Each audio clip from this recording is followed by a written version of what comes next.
Eu tenho pensado nesses dias a respeito de igreja, e eu sempre entendo que a igreja, ela é uma comunidade, irmãos, que precisa vivenciar os princípios e os valores do Deus a quem nós servimos. Eu aprendi e entendi biblicamente que a igreja, ela é um lugar, ela é uma organização, ao mesmo tempo um organismo vivo do Senhor, em que essa comunidade, esse encontro, esse ambiente, as pessoas que formam a igreja, que somos nós temos uma responsabilidade muito grande, que é inclusive representar o reino de Deus onde estamos. Então aqui nós temos pessoas de Umuarama, nós temos pessoas de São Tomé, nós temos pessoas de Cianorte, nós temos pessoas de Goiôerê, mas temos aqui vocês, igreja de Japurá. E essa é a nossa responsabilidade como igreja. Nós temos diante do Senhor essa missão de representar o reino de Deus onde nós estamos. As pessoas precisam ver que a igreja, ela é uma sociedade, e me entendam quando eu usar este termo, uma sociedade alternativa, não como dizia o poeta, mas a sociedade no sentido de ser uma sociedade diferenciada, uma sociedade que demonstra algo diferente, porque a igreja, ela está alicerçada em alguém que faz toda a diferença e que transforma a realidade de quem nós somos, para que em transformando a realidade de quem nós somos, a realidade de onde estamos, então seja transformado para a glória de Deus. É isso que Jesus faz. Ele me transforma para que eu, estando transformado em Cristo, possa ser instrumento e cooperar com Deus nesse projeto do reino de Deus. Amém? Então, queridos, um texto que eu quero ler com vocês nesta noite, bastante conhecido, é o texto de Mateus, no capítulo 16. E eu quero pensar a igreja como comunidade da fé. Nós somos a comunidade da fé. E aqui no texto de Mateus, no capítulo 16, a partir do verso 13, eu quero pensar e refletir com vocês exatamente sobre isso. Neste diálogo, nesta conversa, nesta pesquisa que Jesus estava fazendo aqui, junto aos seus discípulos, existem algumas lições interessantes para nós compreendermos que somos então a comunidade da fé. Então Mateus 16, verso 13 a 19 diz: Chegando Jesus à região de Cesareia de Filipe, perguntou aos seus discípulos: quem os homens dizem que o Filho do Homem é? Eles responderam: alguns dizem que é João Batista, outros Elias, e ainda outros Jeremias ou um dos profetas. E vocês? Perguntou ele: quem vocês dizem que eu sou? Simão Pedro respondeu: tu és o Cristo, o Filho do Deus vivo. Respondeu Jesus: feliz é você, Simão, filho de Jonas, porque isto não lhe foi revelado por carne ou sangue, mas por meu Pai que está nos céus. E eu lhe digo que você é Pedro, e sobre esta pedra edificarei a minha igreja, e as portas do Hades não poderão vencê-la. Vamos orar? Senhor, a Ti toda honra, glória, louvor e adoração. Mais uma vez nós estamos diante da Tua palavra, Deus, essa palavra que é viva, palavra eficaz. Então nós desejamos que nesta noite o Teu Espírito Santo que está em nós venha tocar nossos corações por meio dessa palavra, Deus, e que nós sejamos encorajados, motivados, para que possamos, Senhor, seguir e viver de acordo com a palavra do Senhor. Deus, em nome de Jesus, que nada venha impedir a ação, a Tua ação, mover do Espírito do Senhor sobre as nossas vidas, mas que apenas o Teu Espírito toque e toque profundamente os nossos corações, porque nós precisamos disso, Senhor. E assim nós pedimos a Ti, em nome de Jesus. Amém. Amém. Irmãos, a palavra igreja, no grego eclesia, muito obrigado pela água. Essa palavra, ela aparece no Novo Testamento pelo menos 114 vezes. 114 vezes nós lemos no Novo Testamento eclesia. E é interessante porque pelo menos 5 vezes nós encontramos essa palavra, ela indicando um ajuntamento de pessoas, ela falando sobre pessoas que se encontravam, uma multidão em praças públicas, reuniões comuns. E essas 5 vezes dos 114 que nós lemos, nós percebemos que a palavra ela não tem nenhuma conotação religiosa, ela está falando de pessoas que se encontram. 90 vezes nós percebemos que a palavra ela é encontrada no Novo Testamento se referindo inclusive a algo bem específico, falando exatamente desse encontro de cristãos, pessoas que estão ali se movimentando para viver, pregar, ensinar a palavra de Deus como igreja. Por exemplo, a gente vê a palavra eclesia no momento ali quando Deus ele está falando com o povo lá na igreja de Corinto, por exemplo, em 1 Coríntios 1:2. Também encontramos essa questão específica da palavra quando nós lemos Romanos, no capítulo 16, verso 4, quando ali Áquila e Priscila estão reunidos com a eclesia, então eles estão ali como igreja. Mas também nós encontramos dessas 114 vezes, 9 vezes a palavra falando a respeito de uma questão de totalidade do povo de Deus. A eclesia também é mencionada aqui em todos os lugares e em todos os tempos, a igreja universal, a igreja que está e que existe para todas as épocas, de todos os momentos.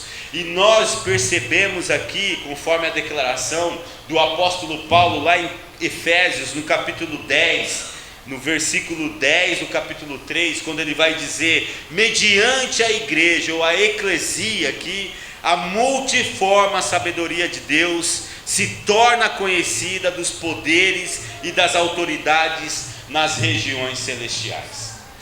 E por que eu estou mencionando isso? Por que eu estou falando que o Novo Testamento fala da igreja em diversos momentos? Porque, irmãos, essa palavra aqui, ela é uma palavra importante que não vem de um cunho religioso. A palavra eclesia é uma palavra que se referia à assembleia, ao encontro que os gregos, os cidadãos gregos, eles faziam em suas polis, em suas cidades. E quando Jesus aqui, ele está tendo essa conversa com Pedro, quando ele está dialogando com Pedro aqui, Jesus afirma que conforme os cidadãos gregos que estavam se reunindo e que possuíam as suas assembleias, ele está dizendo aqui para Pedro de uma forma muito interessante, eu também reunirei um povo comigo. Jesus está dizendo que eu vou formar a minha eclesia. É isso que exatamente ele está dizendo, eu terei uma comunidade onde a fé é o caminho que possibilitará que as pessoas fazem parte dela. É por isso que o critério, meu querido, você que está aqui me ouvindo, o critério para que nós possamos participar da comunidade de Jesus Cristo é a confissão que Ele é o Messias, o Filho de Deus, o ungido, aquele que se encarnou e que é o nosso Senhor e Salvador. Todo aquele que crê em Jesus são aqueles que fazem parte da sua igreja. São aqueles que fazem parte da comunidade da fé de Jesus. Irmãos, aqui nesse texto que nós estamos refletindo, Jesus ele vai instituir a sua comunidade no contexto de uma pesquisa. É muito interessante porque Eu pelo menos acredito que isso aqui foi encomendado por Jesus. E aqui nos versos 13 a 16 do texto que nós estamos pensando e refletindo, a gente percebe que na conversa com os seus discípulos, Jesus ele faz um levantamento a respeito da opinião do povo. Jesus ele quer saber o que é que o senso comum pensa a respeito dele mesmo. E quando ele faz esta pergunta aqui, você percebe, lendo o texto no verso 14, que as respostas são variadas. Alguns vão dizer, não, eles estão dizendo que o Senhor é João Batista. Outros estão dizendo que você é Elias. Mas há alguns aí que estão dizendo que você é Jeremias ou inclusive algum dos profetas.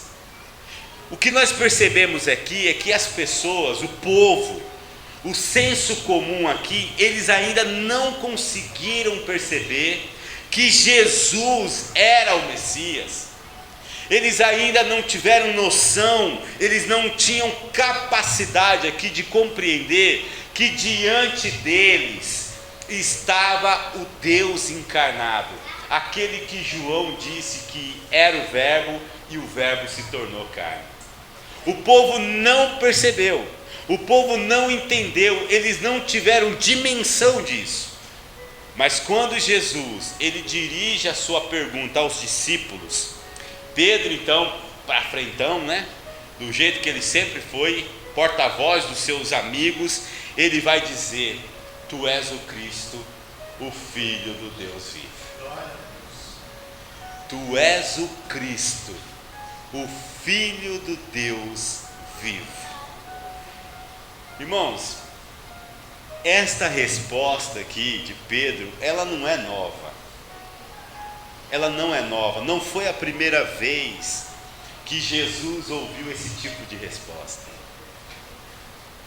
Anteriormente, se você lê Mateus no capítulo 14, o verso 33, você pode abrir sua Bíblia lá e conferir, você vai perceber que os discípulos, eles já tinham tido a mesma dimensão. Eles vão professar aqui no verso 33, quando eles estão ali no barquinho, e depois de Jesus ter os assegurado daquela tormenta, da dificuldade que eles passam, no verso 33 do capítulo 14 de Mateus, eles vão dizer: verdadeiramente tu és o Filho de Deus. Nós estamos diante do Filho de Deus. Nós não estamos diante de qualquer pessoa, nós estamos diante daquele que é o Filho de Deus. No Evangelho de João, se você puder abrir sua Bíblia, no capítulo 11, verso 27, nós também temos ali a mesma profissão de fé dita por Marta diante de Jesus. Ela vai dizer: sim, Senhor, eu tenho crido que tu és o Cristo, o Filho de Deus que devia vir ao mundo.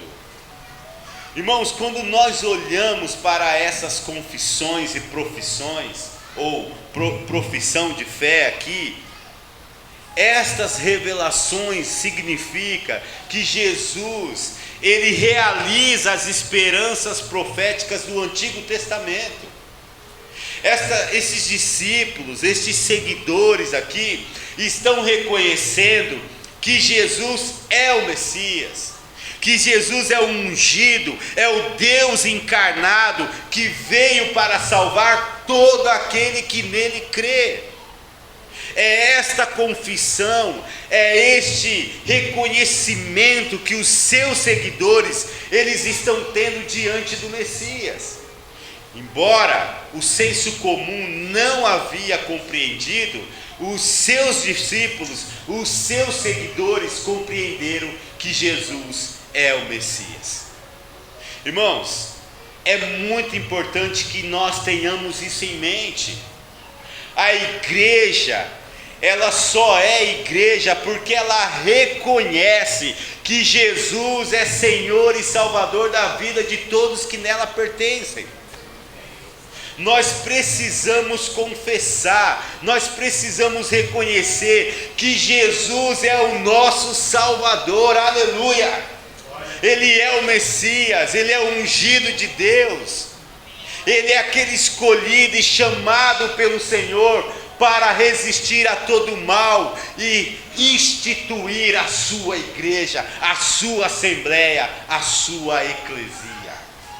Nós somos parte desse homem que veio nos resgatar, nós fazemos parte. É por isso que a Bíblia diz que nós somos corpo de Cristo. Irmãos, isso é top demais. Saber que nós não somos um ajuntamento qualquer, nós fazemos parte de alguém que é especial e essencial para a motivação da nossa fé. É por isso que a resposta que Jesus ele dá para Pedro é muito significativa. Olha lá no verso 17 do texto que nós estamos refletindo. Jesus vai dizer: feliz é você, Simão, filho de Jonas. Você é feliz porque isto não lhe foi revelado por carne ou sangue, mas por meu Pai que estás nos céus. Bom, esta resposta de Jesus também não é nova. Jesus, ele já havia anteriormente dito a respeito disso. Inclusive, Jesus anteriormente já tinha louvado o Pai por ele ter revelado o Filho não aos sábios, mas aos pequenos. Se você abrir sua Bíblia no capítulo 11 de Mateus e ler comigo os versos 25 a 27, nós conferimos isso. Aqui em Mateus, no capítulo 11, verso 25 a 27, diz o texto: naquela ocasião, Jesus disse. Olha só o que Jesus disse: eu te louvo, Pai, Senhor dos céus e da terra, porque escondeste estas coisas dos sábios e cultos e as revelaste aos pequeninos. Sim, Pai, pois assim foi do teu agrado. Todas as coisas me foram entregues por meu Pai. Ninguém conhece o Filho a não ser o Pai, e ninguém conhece o Pai a não ser o Filho, e aqueles a quem o Filho quiser revelar. Irmãos, é muito importante isso aqui. Jesus está reconhecendo que a revelação de quem Ele é antes de qualquer coisa uma revelação divina. É por isso que em seguida, quando ele está ali conversando com os seus discípulos, ele vai dizer que eles é que são felizes, e são felizes porque eles estão vendo e ouvindo coisas que ninguém conhecia. Olha só quando você lê o capítulo 13 de Mateus, o verso 16. Mateus 13,16 vai dizer: mas felizes são os olhos de vocês porque veem, e os ouvidos de vocês porque ouvem. Sabe, irmãos, quando eu olho essa narrativa da conversa de Jesus com Pedro, nesta conversa, a fé em Jesus como Deus encarnado, nós percebemos que ela vai se tornando cada vez mais evidente na vida dos seus seguidores. Eles vão compreendendo, Jesus sabe perfeitamente, ele tem consciência que a resposta que Pedro deu aqui, ela não é resultado de uma compreensão lógica. A resposta que Pedro deu aqui a Jesus, ela não é, irmãos, resultado da interpretação das escrituras hebraicas, e nem muito menos da leitura de Moisés e dos profetas. Jesus percebe que a resposta que Pedro deu, ela é revelação divina do próprio Deus. Ele diz: porque isto não lhe foi revelado por carne ou sangue, mas por meu Pai que estás nos céus. Sabe, queridos, Deus revela que Jesus é o Messias que edificará a sua igreja. E é isso aqui que nós estamos percebendo na conversa de Jesus. Tudo que está acontecendo e tudo que acontece na igreja de Cristo são revelações divinas. A igreja, irmãos, ela não é uma instituição construída por homens. Ela não é uma instituição ideológica formada por um idealismo qualquer.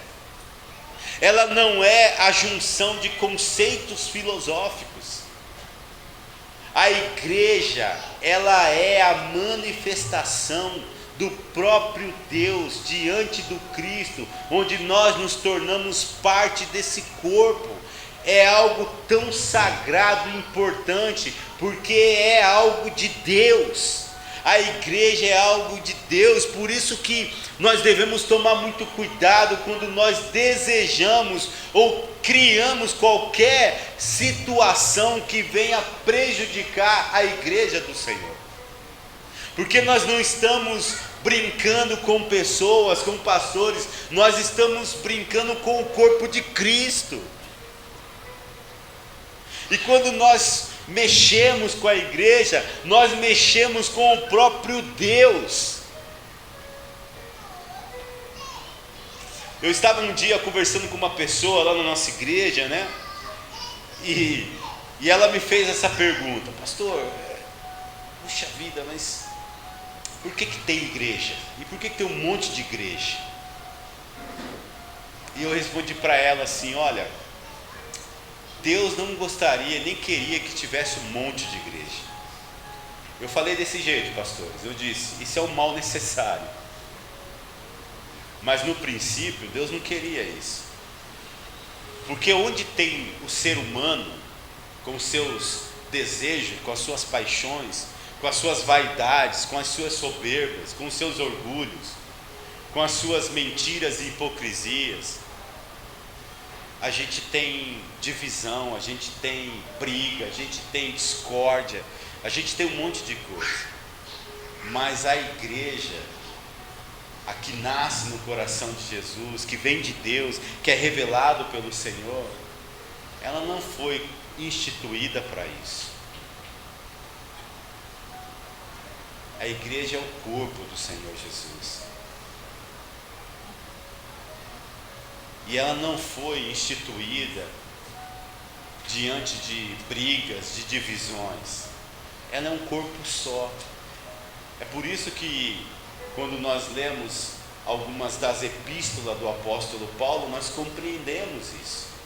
Quando ele vai dizer que a igreja precisa estar unida, ela precisa viver na comunhão, ela precisa ser direcionada pelo Espírito, ela precisa ter tudo em comum, porque a igreja não é constituída para dividir. Isso, irmãos, isso é nosso capricho, é nossos desejos, é a nossa ação. Eu gosto muito de uma fala do pastor Gentil, né? A igreja é boa, o problema é a gente. A igreja é boa, o problema somos nós, e somos nós mesmos, porque a igreja de Cristo, irmãos, ela é maravilhosa. Eu estava comentando com o pessoal que tem estudado comigo para ser batizado na nossa igreja, né? E uma das pessoas ficou tão maravilhosa com o que eu disse. Eu estava dizendo assim: a igreja é como família, né? Em um dos estudos nós estávamos comentando, a igreja é como família. E aí eu usei um exemplo para dizer assim: sabe por que é como família? Porque imagine você pode ir para qualquer cidade, onde tem uma igreja, e aí eu citei, claro, a nossa denominação, mas para quem conhece outros pastores de outras denominações, vale também. Mas onde tem uma igreja, tem uma família. Tem uma família. E aí eu disse para eles assim, dando um exemplo: quantas vezes eu precisei, estando numa cidade fora, era só contactar um pastor, e ele já ia lá, atendia a gente, abria as portas da sua casa: vem para cá, vamos cuidar e vamos ajudar. Porque em qualquer lugar deste mundo, quem está na igreja de Cristo tem uma família em qualquer lugar. Amém? É assim ou não é? Claro que é. É assim, irmãos. Se vocês forem lá em Goiôerê e passarem por alguma dificuldade, é só me ligar. Eu não sei se eu vou te ajudar, mas alguma coisa a gente vai fazer. A gente vai correr atrás, a gente vai se movimentar, porque nós somos família. Por isso, irmãos, Deus revela que Jesus, Ele é aquele que edifica a sua igreja. Nós estamos alicerçados no Cristo. É por isso que a igreja ela está fundamentada em Jesus, o Messias, aquele que é a pedra principal. E o verso 18 aqui, do texto que nós estamos meditando, fala exatamente isso. Olha só que interessante, né? Quando nós olhamos para esse versículo 18 do capítulo 16, do texto que nós estamos meditando, nós notamos e percebemos que existe uma grande discussão aqui a respeito de qual é essa pedra sobre qual a igreja de Jesus está edificada. Alguns intérpretes, eles vão dizer que a pedra é Pedro, o apóstolo. Por isso que vem daí a tradição católica romana que afirma que Pedro foi o primeiro papa e que os papas católicos seriam seus sucessores. Aí, nesse caso aqui, quem interpreta dessa maneira vai compreender que Simão seria então o chamado Cefas, né? Cefas, que quer dizer Pedro, que também significa pedra ou rocha. E aí a declaração daqueles que interpretam dessa maneira vão entender que você, Pedro, é a rocha sobre a qual eu edificarei a minha igreja. Mas outros intérpretes acreditam que a pedra é Jesus. Inclusive, o próprio apóstolo Pedro, ele afirma que Jesus é pedra viva. Pedro vai dizer que Jesus é pedra viva, que foi rejeitada pelos homens, mas escolhida por Deus e preciosa para Ele. Inclusive ele vai dizer que Jesus, ele tornou-se a pedra angular. Jesus seria a pedra principal, a pedra que sustenta todo o edifício. E isso está escrito lá em 1 Pedro, no capítulo 2, versos 4 a 8. E de acordo com essa interpretação aqui, ao declarar, quando Jesus está dizendo sobre esta pedra, Jesus ele está apontando para si mesmo. É como se Jesus estivesse dizendo assim: eu sou a pedra sobre quem a minha igreja será edificada. Mas há uma terceira forma de interpretar também. Há uma terceira interpretação que compreende que a pedra seria a declaração de Pedro que diz: tu és o Cristo, o Filho do Deus vivo. Por essa razão que Jesus então vai o felicitar. É como que se Jesus estivesse dizendo para Pedro assim: parabéns, Pedro, parabéns, você compreendeu, você tem razão, o que você disse é uma grande verdade, porque o que você disse não foi descoberto por você, o que você disse foi revelado pelo meu Pai. Por isso que diante dessa revelação de que eu sou o Messias, o Filho de Deus, eu edificarei a minha igreja. Sabe, irmãos, na minha opinião, biblicamente falando, as duas últimas interpretações, para mim, elas se complementam. Elas se complementam. Porque a igreja de verdade, ela está edificada em Jesus. Mas não em qualquer Jesus. Ela está edificada no Messias, no Yeshua, no Filho de Deus que se encarnou, o Deus vivo. Por isso que a igreja, irmãos, a igreja de Jesus, ela é composta apenas por todos que confessam que Ele é o Cristo, o Messias. Nós temos que confessar isso, nós temos que crer, porque todos aqueles que se prostram diante de Jesus Cristo e o adoram como Deus encarnado, é os que fazem parte da comunidade do Cristo. Por isso que nós temos que crer. A Bíblia diz que é necessário crer. Eu preciso confiar, eu preciso confessar, porque crer é ter fé. A palavra, etimologicamente, fé é confiança, é obediência. Eu preciso depositar a minha vida totalmente por essa expectativa. Eu preciso entregar, eu preciso me render, eu preciso me dedicar em total confiança no crer que eu tenho em Cristo, que Ele é o ungido de Deus, o Salvador e o Senhor absoluto da minha vida. É quando isso, irmãos, acontece na minha vida, é que então eu sou parte dessa comunidade. Irmãos, isso é muito importante. E neste diálogo aqui, que Jesus está tendo com Pedro, ele está de fato evidenciando isso. Ele está dizendo: a igreja é uma comunidade de pessoas de fé. Pessoas de fé. É por isso, irmãos, que as portas do Hades não podem vencer a igreja de Jesus. Ou seja, a morada dos mortos.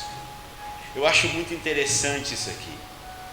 Porque assim como a igreja, ela é frequentemente representada como uma cidade em torno da palavra de Deus, é muito interessante que aqui o maior adversário da igreja, que é a morte, poeticamente está sendo representada como uma cidade fortificada com muros e portões. E quando nós ouvimos essa frase, as portas do Hades, talvez na sua Bíblia está escrito as portas do inferno, não poderão vencê-la, não prevalecerão. Há duas promessas distintas que são feitas aqui, irmãos.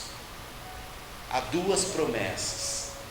Jesus está dizendo primeiro que a igreja, como organização, ela será indestrutível. Ela é indestrutível. Nenhuma perseguição, nenhum ataque de Satanás, seja de dentro ou de fora da igreja, vão destruir a igreja, porque a sua base é o Cristo, aleluia. A igreja é indestrutível. Irmão, sabe qual foi o momento que a igreja mais cresceu? Quando ela estava sendo perseguida. Ninguém pode parar a igreja de Jesus. Ninguém. Nada, política, perseguição, seja o que for, nada pode impedir que a igreja avance. Nada, nada, nada, nem nós. E uma segunda e importante promessa que está distinta aqui nesse texto, irmãos, é que os membros, ou seja, falando individualmente de cada um de nós, os membros da igreja, quando estamos unidos a Cristo e partilhamos da sua vida, que é uma vida indestrutível, nós não seremos detidos pelo poder da morte e nem seremos vencidos pelo julgamento, mas nós seremos feitos dignos de participar da herança dos santos no reino das luzes, conforme Colossenses 1:12. Irmãos, a morte não nos vence. Pastor Joel, a morte não é o fim. Porque quando nós estamos em Cristo, nós partilhamos de uma experiência pós-morte para toda a eternidade. E é essa promessa que Jesus está fazendo diante dessa declaração. Nada pode impedir que a sua igreja avance, e nada pode impedir com que nós avancemos como igreja do Senhor. Nada. Você pode estar sofrendo com um problema, você pode estar tendo dificuldade, você pode estar com dor, você pode estar na enfermidade, você pode ter o que for, mas nada vai impedir que você continue avançando. Nada, nada, nada, nada. Por isso eu quero concluir, meus irmãos, dizendo que a igreja, ela é comunidade da fé. A igreja, irmãos, ela é convocada, ela é escolhida conforme a literalidade do significado da sua palavra eclesia. Ela é escolhida, ela é chamada para indicar o povo que se reúne pela palavra de Deus e para viver a mensagem do reino que Jesus trouxe para nós. A igreja existe para ser essa comunidade, a comunidade da fé. A igreja, meus irmãos, ela é a demonstração do reino de Deus aqui e agora, para experimentarmos plenamente no ali e além, mas aqui e agora. Nós somos a comunidade que devemos viver, ou pelo menos deveríamos viver. E quando as pessoas olharmos para nós, elas precisam ver que nós somos tomados pelo reino de Deus e que existe uma comunidade na sociedade que é diferente, que vê por uma outra perspectiva, que vê pela ótica de Deus e não pela ótica humana. Por isso que a igreja, ela é o local da vivência do domínio de Deus. Deus precisa ser o cabeça, Cristo é o cabeça da sua igreja. E quando nós entendemos isso, meus irmãos, quando nós compreendemos isso aqui, é nele que nós colocamos em prática essa maneira que devemos agir, não mais como nós pensamos que devemos, não mais como pensamos que devemos ser, mas devemos viver a partir da perspectiva de Deus, como Deus quer que nós vivamos. A igreja, ela vive a partir dessa consciência, pois a igreja, ela é chamada para ser sal e luz, ela é chamada para ser diferente. Por isso que quando as pessoas olharem para você, para mim, para nós, elas precisam ver um padrão de vida diferenciado. Nós não podemos, irmãos, ser influenciado. A igreja é chamada para influenciar. Irmãos, a igreja é chamada para fazer diferença. Não é a sociedade que determina isso em nós, mas a igreja é que determina o que a sociedade precisa ser. E não o contrário. Por isso que a igreja, meus irmãos, ela é constituída por pessoas que aceitam o domínio de Deus por meio da fé em Jesus Cristo, e santificada pelo Espírito Santo, ela não se conforma com este século, mas ela transforma a realidade de onde está inserida. Isso é ser igreja. Feche seus olhos. Sabe, você é comunidade da fé. Você é a igreja do Senhor. Agora você não vive mais por si mesmo. Agora você, como diz Paulo, vive Cristo. Você é a igreja do Senhor. Sabe, irmãos, e como igreja do Senhor, nós precisamos representá-lo. Nós precisamos tê-lo como nosso padrão. Nós precisamos demonstrar para que viemos e para que somos chamados. É por isso que nós precisamos renunciar a nós mesmos. É por isso que nós precisamos abrir mão dos nossos caprichos, das nossas vontades. Porque como comunidade de fé que somos, nós temos a quem representar. E devemos representar na nossa maneira de pensar, na nossa maneira de falar, na nossa maneira de se relacionar. A maneira como nós vivemos o nosso casamento, a maneira como nós vivemos no nosso emprego, a maneira da nossa relação de funcionário e patrão, patrão e funcionário, a maneira como nós vivemos com os nossos familiares, a maneira como nós nos relacionamos com os nossos amigos, com os nossos colegas de escola, de faculdade, queridos, a maneira como nós nos posicionamos. A nossa maneira de ser não é mais a minha maneira de ser, nem a tua maneira de ser. Assim como Cristo, assim como Paulo, nós necessitamos que Cristo viva em nós. Nós precisamos viver os valores e os princípios daquele que é o cabeça da igreja, daquele que é o ungido, o Messias, o Deus encarnado, da qual institui a igreja do Senhor. Por isso, meus irmãos, eu desafio-nos para isso nesta noite, e eu me coloco nessa condição, porque é isso que Deus espera de todos nós, a igreja do Senhor. Por isso eu quero que você, nesse momento, ao falar com Deus, fale de você como igreja. Peça perdão ao Senhor pela sua vida, e diga ao Senhor, se comprometa com o Senhor, como a sua igreja.